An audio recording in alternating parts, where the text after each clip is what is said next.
Are you down for this? If you're in the mood, we can take it to the moon. Just like a movie scene, table for two. No need to be fake, I want you to stay. If you're in the mood.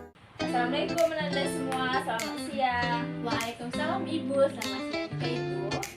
Bagaimana nih siang hari ini? Apakah masih semangat untuk kita melanjutkan pembelajaran hari ini? Alhamdulillah Ibu, semangat terus Ibu. Oke, alhamdulillah Ibu senang sekali melihat murid Ibu sangat semangat untuk mengikuti pembelajaran selanjutnya. Ya Ibu. Oh iya, sebelum kita memulai pembelajaran, Ibu mau tanya dulu nih, Bulan, apakah teman-temannya hadir semua? Tadi sudah Bulan cek Bu, alhamdulillah teman-teman semua hadir Bu. Oke, kita lanjut materi ya. Untuk minggu ini kita akan membahas tentang kebijakan fiskal dan juga kebijakan moneter. Nah, sebelum kita memulai pembelajaran, Ibu mau tahu dulu nih bagaimana pengetahuan anak-anak Ibu. Siapa yang tahu apa itu kebijakan fiskal? Saya Bu. Oke, Bulan, silahkan dijelaskan. Oke Bu, baik Bu. Yang Bulan dapatkan ya Bu untuk apa itu kebijakan fiskal. Nah, kebijakan fiskal itu adalah kebijakan yang dilakukan oleh pemerintah Ibu, di mana kebijakan itu dilakukan oleh pemerintah untuk meningkatkan pertumbuhan ekonomi dan menekan tingkat inflasi Bu. Oke, bagus sekali Bulan. Kita beri update dulu Bulan. Nah, begini nih anak-anak Ibu. Ibu senang sekali jika anak-anak Ibu tuh aktif dalam pembelajaran. Benar seperti yang dikatakan Bulan tadi, kalau kebijakan fiskal itu memang adalah upaya dari pemerintah untuk mengelola penerimaan ataupun pengeluaran negara itu lewat anggaran yang kita kenal dengan APBN. Contohnya misalkan pajak, misalkan untuk pembangunan jalan ataupun untuk pendidikan. Nah, Ibu akan jelaskan kebijakan fiskal ini ada dua nih. Yang pertama ada kebijakan fiskal ekspansif, yaitu di mana pemerintah itu meningkatkan pengeluaran ataupun menurunkan pajak. Tujuannya agar dapat mendorong pertumbuhan ekonomi, khususnya saat ekonomi itu mulai lemah. Misalnya di saat pandemi. Jadi banyak negara yang menurunkan pajak dan juga meningkatkan bantuan sosial. Nah, yang kedua itu ada kebijakan fiskal kontraktif, di mana pemerintah itu mengurangi pengeluaran dan juga menaikkan pajak. Biasanya hal ini dilakukan pemerintah apabila ekonomi itu terlalu panas atau inflasi yang sangat tinggi.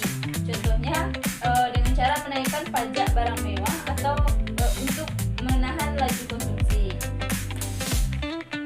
Nah, tujuan kebijakan fiskal ini adalah untuk mengurangi pengangguran, mengendalikan inflasi, yaitu dengan cara pengelolaan inflasi yang baik, baik itu agar ekonomi itu bisa stabil dan juga kesejahteraan masyarakatnya itu meningkat. Nah, selanjutnya yaitu materi kita tentang kebijakan moneter. Nah, kebijakan moneter ini bedanya dengan kebijakan fiskal. Kalau kebijakan fiskal ini kan dipegang oleh pemerintah, sedangkan kebijakan moneter ini dipegang oleh Bank Indonesia. Jadi kebijakan moneter ini adalah upaya yang dilakukan untuk mengatur jumlah uang yang beredar atau suku bunga demi menjaga kestabilan ekonomi. Nah, Ibu mau tanya dulu nih sama anak-anak Ibu, sebutkan alat-alat kebijakan moneter. Ada beberapa alat-alat kebijakan moneter. Siapa yang tahu silakan tulis tangan. Saya Bu. Oke Bulan, silakan disebutkan. Baik Bu, yang Bulan tahu Ibu ada 4 Bu alat-alat dalam kebijakan moneter Bu. Yaitu yang pertama ada operasi pasar terbuka, kedua tingkat suku bunga acuan, dan yang ketiga itu tentang giro wajib minimum, dan yang keempat itu apa ya Bu?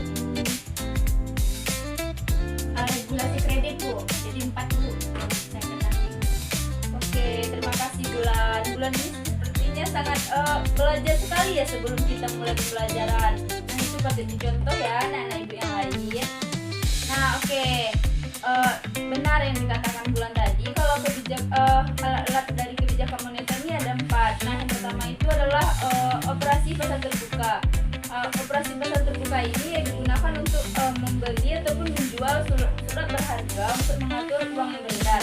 Nah, yang kedua yaitu suku bunga acuan, di mana Bank Indonesia itu bisa menaikkan ataupun menurunkan suku bunga yang disebut dengan fasilitas diskonto. Hal tersebut dapat berpengaruh langsung ke bunga pinjaman di bank. Nah, yang ketiga yaitu ada giro wajib minimum. Nah, bank harus menyimpan sebagian uangnya di Bank Indonesia. Nah, kalau giro wajib minimum ini naik, maka uang yang dipinjamkan bank ke masyarakat itu dapat berkurang. Nah, yang keempat yaitu ada regulasi kredit, di mana aturan tentang syarat-syarat kredit ini agar perbankan itu tetap sehat dan tetap optimal. Nah, selanjutnya itu ada tujuan dari kebijakan moneter. Yang tujuan kebijakan moneter ini adalah untuk mengendalikan inflasi, mendukung pertumbuhan investasi, dan juga menjaga stabilitas nilai tukar rupiah. Misalnya, kalau misalkan inflasi itu terlalu tinggi, maka Bank Indonesia ini akan menaikkan suku bunga agar dapat mengurangi jumlah uang yang beredar. Jadi dapat kita simpulkan bahwa kebijakan fiskal dan moneter itu saling melengkapi. Yang satunya mengatur anggaran pendapatan belanja negara, dan satu itu mengatur jumlah uang yang beredar. Jadi kalau kedua-duanya itu berjalan dengan baik, maka negara kita ini, ekonomi negara kita ini akan lebih stabil dan juga lebih sejahtera. Bagaimana anak ibu? Apakah ada pertanyaan? Apakah anak ibu sudah paham atau ada yang ingin ditanyakan?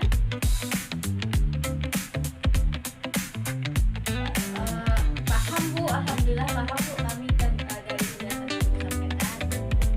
Oke, bagus sekali. Paham dan tidak ada pertanyaan. Ibu ada tugas untuk minggu depan. Kita akan melakukan presentasi untuk seterusnya. Jadi pertemuan selanjutnya nanti silahkan ketua kelas Bulan bikin kelompok, dan materinya sesuai untuk minggu berikutnya ya, menyesuaikan. Yang akan dibikin itu adalah makalah dan juga PPT. Nah, minggu depan itu yang tampil itu adalah anak-anak ibu yang akan menjelaskan tentang materi-materi yang akan disampaikan, dan kelompok lain silahkan menyimak dengan baik dan juga bertanya nantinya kepada kelompok yang tampil jika ada yang tidak dipahami. Oke, apakah sudah paham dengan tugas minggu depan anak-anak ibu? Kan Bu? Oke, kalau sudah kita akhiri aja pembelajaran hari ini. Sampai jumpa di minggu besok. Silakan